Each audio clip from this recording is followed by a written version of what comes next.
Welcome to the 3-Minute Drill. I'm Josh Centaur. Let's take a quick look at some of your NCAA news headlines.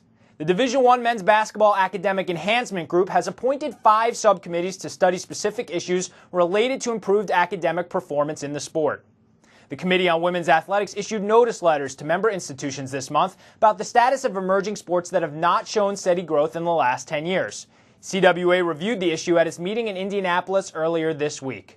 And the Division I Academics Eligibility Compliance Cabinet sponsored legislation to amend bylaws regarding the financial aid of student athletes who suffer a medical condition, illness, or injury. The legislation applies to pregnant student athletes and those diagnosed with other conditions such as mental illness or eating disorders.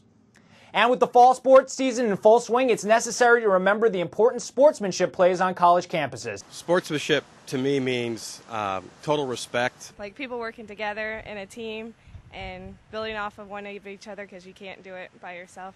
You start out positively and usually it carries over and other things into your life. Good sportsmanship just mean, people getting together and having fun playing sports. Dana Thomas is here to give us a heads up on recent sportsmanship issues in intercollegiate athletics.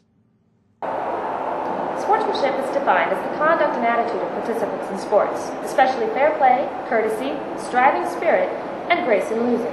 But we at the NCAA are confident that sportsmanship is required for not only the participants, but also for the fans. Institutions are working diligently to stop problems before they start, but it's no easy task for a handful of administrators and law enforcement to stop a charging mass of fans onto the field for a post-game celebration. Julie Rowe, an NCAA Director of Enforcement and a liaison to the Committee on Sportsmanship and Ethical Conduct, provides a glimpse into what some institutions are doing to foster positive sportsmanship. Unsportsmanlike conduct is not new, but it does make for sensational headlines. Unfortunately, the stories of good sportsmanship are rarely, if ever, reported.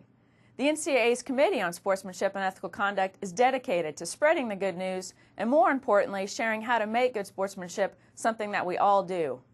At Colgate University, for example, a letter is sent to all parents and guardians of student athletes stating expectations and reminding them what Colgate represents.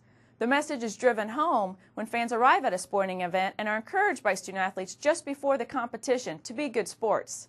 This announcement reminds those attending that the student athletes care about sportsmanship and care about what environment the fans create.